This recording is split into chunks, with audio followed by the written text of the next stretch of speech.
Star News-ը առանձնացրել եւ ներկայացնում է շոու բիզնեսյան օրվա ամենահետաքրքիր եւ ուշագրավ իրադարձությունները բոլոր մանրամասներով։ Լեգենդար երգիչ Հարութ Փամբուկչյանը ինստագրամյան իր էջում նոր հոլովակ է հրապարակել Ռազմիկ Ամյանի մասնակցությամբ, որտեղ ինքը կիթառ էր նվագում, իսկ Ռազմիկն էլ ձայնարկում էր նրան, կատարելով հայկական ամենասիրված երգերից մեկը։ Իսկ թե ինչ դուետ էր ստացվել, ներկայացնում ենք ձեր ուշադրությանը։ Սակայն դարձի, վերադարձի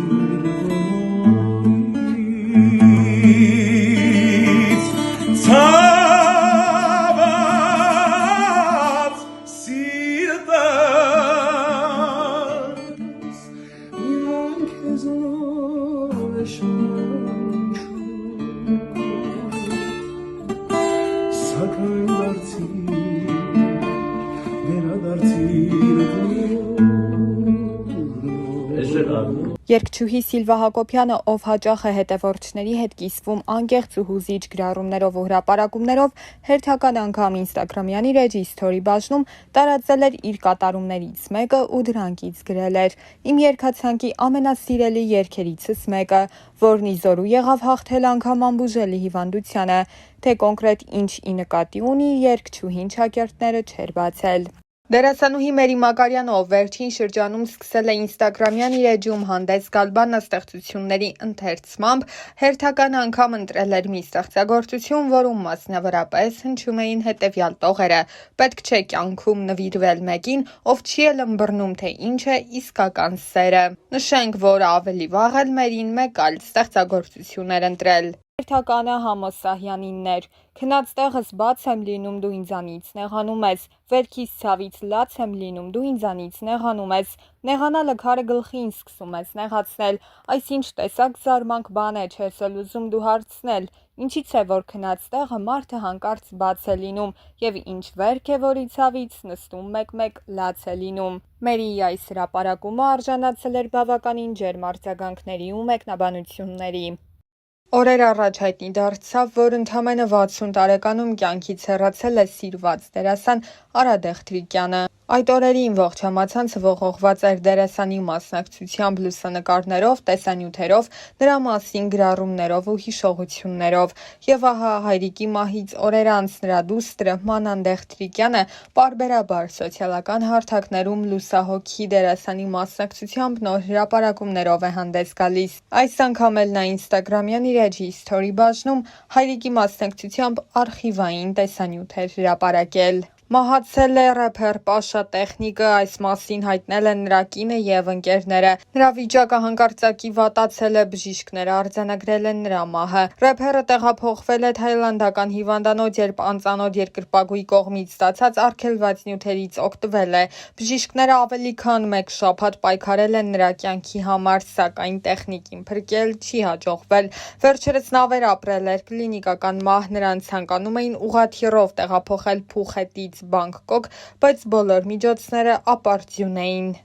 Ժպիտների քաղաք հիմնադրամը սոցիալական հարթակներում ջերմ ու հուզիչ տեսանյութով էր կիսվել, ցույց տալով, որ երգիչ Միհիրան Ծառուկյանը այցելել է առողջական խնդիրներ ունեցող փոքրիկներին անակնկալ մատուցել եւ ուրախացրել նրանց։ Հրապարակմանը կից մասնավորապես նշված էր. «Այսօր կատարվեց մեր Սամվելի երազանքը, ով երազում էր հանդիպել սիրված երգիչ Միհիրան Ծառուկյանին եւ ամեն օր սպասում էր նրա հետ հանդիպմանը։ Սիրելի Միհիրան, անչափ շնորհակալ ենք ձեր բարեսրտության եւ մեր փոքրիկներին տրամադրած ժամանակի համար»։ Նշենք, որ վերջին շրջանում Միհիրան Ծառուկյանը աչքի չի ընկնում նոր հարցազրույցներով, սակայն դեռ տարիներ առաջ տված հարցազրույցներից մեկում նա անդրադարձել էր մի քանի թեմաների, որոնք էլ ներկայացնում ենք ձեր ուշադրությանը։ Դեռ տարիներ առաջ խոսելով այն մասին, թե կարիերայի սկզբում արդյոք իրեն դուր էր գալիս այն միտքը, որ ինքը հետաքրքրում է մարդկանց, Միհիրանը նշել էր, որ բնականաբար, քանի որ եթե մի բան ես անում եւ դա հաջողվում է այնքան, որ մարդիկ սկսում են հետաքրքրվել քեզնով, ուրեմն ճիշտ ուղու վրա ես։ Հիանալի է, երբ քո արած գործը դուր է գալիս մարդկանց, աննորմալ կլիներ, եթե դա ինձ դուր չգար։ Եթե աշխատում ես հանրության համար, ուրեմն պիտի այնպես անես, որ դա դուր գա ոչ միայն քեզ, այլև հանրությանը։ Լինելով փակ մարդ կա դժվարություն այդ առումով, բայց տարիների ընթացքում այս ամենի մեջ լինելով մի տեսակ իմունիտետ եմ ձեռք բերել։ Միգուցե հենց այդ պատճառով եմ հարցազրույցներ հազվադեպ տալիս։ Իմունիտետս ինձ օգնում է, փորձում եմ սուտ լուրերին կամ զրպարտող գրառումներին պատասխան չտալ, որ ավելի շատ չտարածվի։ Եթե պատասխանեմ, ապա դրան հաջորդելու են նորանոր մեկնաբանություններ։ Դրանով միայն օգուտ կտամ սուտ լուրերի տարածմանը։ Սակայն սուտ կլինի, եթե ասեմ, որ բացարձակ ոչ մի մեկնաբանության չեմ հետևում, բայց նաև այնպես չէ, որ ամբողջ օրը հիվանդագին սպասում եմ նորանոր կոմենտների։ Հետևում եմ այն ամենին, ինչ կապված է իմ անձի հետ։ Իհարկե լինում են դեպքեր, երբ չափն անցնում են եւ ստիպված ինչ-որ քայլերի եմ դիմում համապատասխան ձևով պատասխանում տվյալ մարդկանց, բայց նման երևույթները տարվա մեջ 1 կամ 2 անգամ են լինում։ Ընտանիքի մասին խոսելիս Միհրանը նշել էր. «Մայրս մասնագիտությամբ երաժիշտ է, հայրս երաժշտությունը սիրող բիզնեսմեն, հայտնի ծառուկյան գործարարի հետ ոչ մի բարեկամական կապ չունենք, ուղղակի նույն ազգանունն ենք կրում։ Ես ընդհանուր առմամբ էությամբ հանգիստ մարդ եմ, բայց ինձ շատ արագ կարող է հունից հանել սուտը, տանել չեմ կարող ստախոսներին։ Ես այնպիսին եմ, ինչպիսին կամ ոչ մի ավելորդ դերասանություն չեմ անում մարդկանց հետ շփվելիս։ Իրականում էլ շատ անսովոր չէ իմ կյանքի ռիթմը, առավոտից նկարահանման եմ մինչև ուշ երեկո, այնուհետև ձայնագրման ստուդիա ենք գնում։ Շատ անգամ համերգների պատճառով բացակայում եմ քաղաքից, բայց դա իմ ընտրությունն է, իմ կյանքի ռիթմն ինձ դուր է գալիս»։ Full House սիթքոմում նկարվելը կարիերայի նոր վերելք էր Միհրանի համար եւ խոսելով այդ նախագծի մասին նա նշել էր. «Իմ մասնակցությունը Full House-ում շատ պատահական ստացվեց, հումորային ժանրն ինձ համար խորթ էր, վախենալով, բայց ֆիլմի ստեղծագործական թիմի տղաներին հավատալով համաձայնեցի եւ մասնակցեցի։ Այսօր Միհրանին կարելի է տեսնել նաեւ այս կամ այն կորպորատիվին ելույթ ունենալիս եւ թեմային անդրադառնալով նա նշել էր, որ ինքը ոչ մի առանձնահատուկ պայմաններ չի դնում մարդկանց առջեւ կորպորատիվներին երգելու դիմաց։ Ինձ համար կարևոր է վայրը, միջոցառման տեսակը եւ բնականաբար ֆինանսական կողմը, սակայն դա բարձրաձայնելու թեմա չէ։ Երբ համաձայնում ես երգելու խնջույքներին, գիտես թե ուր ես գնում։ Շատ ավելի կարևոր է այն փաստը, որ տվյալ միջոցառման կազմակերպիչները ցանկություն են հայտնել, որ հենց դու լինես իրենց հյուրը, իրենց ուրախության, կյանքի կարևոր իրադարձության մասնակիցը, երգիչը։ Բացի այդ, համաշխարհային շոու բիզնեսի մեջ վաղուց ընդունված երևույթ է կորպորատիվներին մասնակցելը։ Երգչի անձնական կյանքը նույնպես միշտ եղել է հանրային քննարկման կենտրոնում եւ նրան հաճախ են սիրավեպեր վերագրել այս կամ այն աղջիկների հետ, սակայն ինքը Միհրանը մշտապես հերքել է այդ խոսակցությունները եւ անդրադառնալով այն թեմային, թե ինչպիսի աղջիկ կարող է գրավել իր ուշադրությունը, Միհրանը նշել էր. «Երբ մարդու հետ շփվում ես եւ ճանաչում նրան, պարզ կլինի։ Կարող ես շարունակել նրա հետ ճանապարհը կամ զույգ լինել։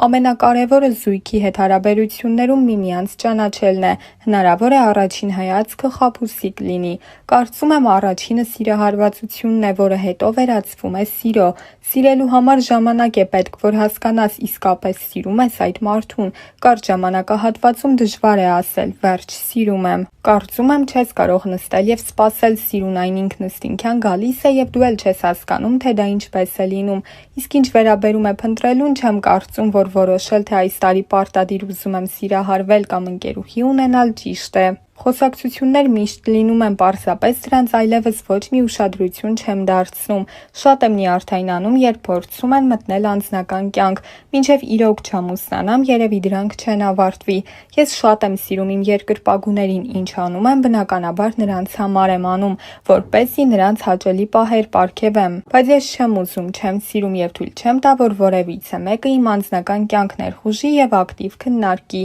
Համացանցում երբեմն նկատում եմ, թե ինչպես են ակտիվ քննարկում, կարծիքներ հայտնում։ Ես արժանի եմ տվյալ մարդուն կամ արժանի չեմ։ Մեկին պետք է սիրեմ, մյուսին ոչ։ Պաշտոնապես ասեմ, որ չի կարելի նման անշնորհք բաներ անել։ Իհարկե շատ հաճելի է, երբ դու շրջապատված ես քեզ սիրող եւ գնահատող մարդկանցով, դու քեզ շատ լավ ես զգում եւ փորձում ես ավելին անել։ Շատ հաճելի է այդ ամենը, սակայն լինում են պահեր, որ ցանկանում ես այդ ամեն ինչից հանգստանալ, կտրվել։ Ես բոլորի պես սովորական մարդ եմ, ուղղակի մեր երկիրը շատ փոքր է եւ ամեն ինչ այնքան շուտ եւ մի փոքր էլ չափազանցված է տարածվում, որ փորձում ես հնարավորինս այնպես անել, որ ավել բաներ չտարածվեն չտարածվեն եւ խուսափես այդ ամենից։ Անդրադառնալով թեմային արդյոք ինքը խանդոտ է թե ոչ, Միհրանը ընդգծել էր, որ այո, ինքը խանդոտ է։ Իսկ ինչ վերաբերում է նրան պատկերացնում եմ իմ կողքին խանդոտ աղջիկ թե ոչ, կարծում եմ նա առաջին հերթին պետք է հասկանա աշխատանքի բնույթը։ Ինձ համար էլ երբեմն նյարդայնացնող լինում է, երբ թեկուզ գիշերվա շատ ուշ ժամի քնած ես լինում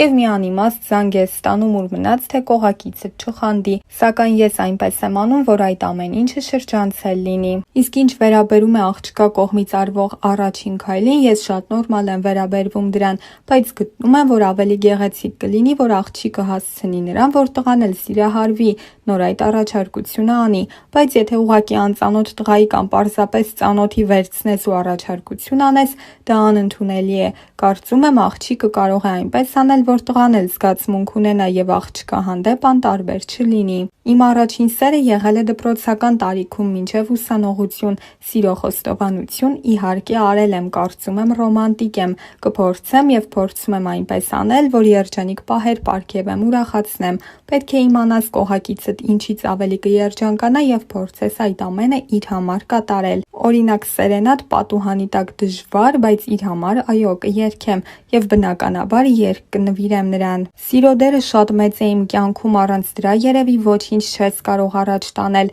Թեկուզ աշխատանքի մեջ, եթե առանց սիրելու աշխատանք ես անում, զգում ես, որ դա արդյունք էլ չբերեց։ Ինչ անում ես, պետք է սիրով անել եւ եթե մարդու մեջ սեր չլինի կամ քիչ լինի, դրանից նույնիսկ կչարանան։ Ես կարիերաս չեմ թողնի, կարող է պակասեցնեմ աշխատանքներս, բայց երբ դու եւ սիրով ես աշխատում եւ դա է քո աշխատանքը եւ ամբողջ կյանքումդ զբաղվել ես այդ աշխատանքով, կարծում եմ կողակիցդ էլ պետք է հասկանա, որ դա անիմաստ ընտրություն է։ Իսկ ինչ վերաբերում է նրան, որ աղջկան թույլ չեն տալիս աշխատել, ես չեմ հասկանում, թե նա այդ ինչ պետք է աշխատի, որ ասեմ ոչ։ Ուրեմն նա պետք է ինչ-որ աննորմալ աշխատանքով զբաղվի, իսկ աննորմալ աշխատանքով զբաղվողի հետ նորմալ մարդը ինչ գործ ունի։ Գաղտնիք չէ, որ Միհրանը շատ է շրջագայում եւ շփվում օտարազգի աղջիկների հետ եւ դեռ տարիներ առաջ խոսելով այն մասին, թե իր նախապատվությունը տալիս է հայ թե օտարազգի աղջիկներին, Միհրանը նշել էր. Չեմ ցանկանա քննադատական ինչ-որ խոսք ասել, բայց ես բնականաբար սիրում եմ մերը, հայկականը։ Ընդհանրապես ես բնավորությամբ այնպիսին եմ, որ հայկական ամենը սիրում եմ։ Եվ չեմ ձգտում եվրոպականին, եւ չեմ էլ ուզում համեմատել մեր աղջիկներին ռուս կամ եվրոպացի աղջիկների հետ, մերոնք ինձ համար շատ լավն են եւ առաջնային։ Չեմ էլ պատկերացնում, որ կարող եմ օտարազգի աղջկա հետ կապ ունենալ եւ կարող եմ վստահացնել, որ դա չի էլ լինի։ Աղջիկ-տղա հարաբերություններում ինձ համար մի փոքր ավելի շատ առաջնային է տղայի դերակատարությունը, բայց աղջկա կարծիքը հաշվի առնելը պարտադիր է։ Միասին խոսելը, քննարկումները կարևոր են, բայց հարցեր կան, որտեղ աղջիկ է, հնարավոր է ուրիշ ձև մտածի, պետք է ուղղորդես, ճիշտը ցույց տաս։ Տարիներ առաջ իր հարցազրույցներից մեկում Միհրանը նշել էր, որ ինքը արդեն զգում է ընտանիքի բացակայությունը եւ ինքն էլ շատ է ուզում ընտանիք ունենալ։ Վստահ եմ, որ կկարողանամ այնպես ապրել, որ կյանքիս ռիթմի պատճառով չտուժի ոչ ընտանիքս, ոչ կարիերաս։ Արդեն 28 տարեկան եմ եւ այնպես չէ, որ չեմ ամուսնանալու։ Չարժե սպասել եւ օրինակ 39 տարեկանում ամուսնանալ, նշել էր Միհրանը։ Full House սիթքոմի հենց մեկնարկից սկսեցին լուրեր պտտվել, որ սիրավեպ է սկսվել Միհրան Ծառուկյանի եւ Արփի Գաբրիելյանի միջև։ Սկզբում նրանք պարզապես չէին մեկնաբանում լուրերը։ Եվ անդրադառնալով թեմային, Միհրանը նշել էր, որ իրենք ի սկզբանե իմացել են, որ նման խոսակցություններ լինելու են, քանի որ համատեղ տեսահոլովակ են նկարահանել։ Սիթքոմի ընթացքում սցենարային լուծումը, ըստ որի Միհրանի եւ Արփի կերտած կերպարները զույգ են դառնում, ավելի սրեցին այն խոսակցությունները, որ նրանք իրականում էլ միասին են։ Եվ 2019 թվականին Երևանյան իր մեծ մենահամերգի օրը Միհրանը ամուսնության անակնկալ առաջարկություն արեց Արփիին, որն էլ վերջինս ընդունեց։ Նրանց ամուսնությունից հետո շատ եղան քննարկումներ, նաև քննադատություններ, սակայն Միհրանին եւ Արփիին այսօր հաջողվել է ստեղծել գեղեցիկ եւ օրինակելի ընտանիք ու նրանք միասին մեծացնում են իրենց որդուն Ռոբերտին եւ ինստագրամյան իր էջում հարց ու պատասխանի ժամանակ Արփին անդրադառնալով այն հարցին, թե արդյոք մտածում են կրկին երեխա ունենալու մասին, նշել էր, որ բնականաբար։ Հենց նույն համերգի ժամանակ Միհրան Ծառուկյանը կատարումներ նվիրեց նաև ծնողներին, մայրիկի համար առանձնահատուկ ծնկի գալով եւ նրան շնորհակալություն հայտնելով։ Այդ պահին տեսախցիկները ֆիքսել էին Միհրան Ծառուկյանի մայրիկին, որը որդու այդ անակնկալից իսկապես հուզված էր։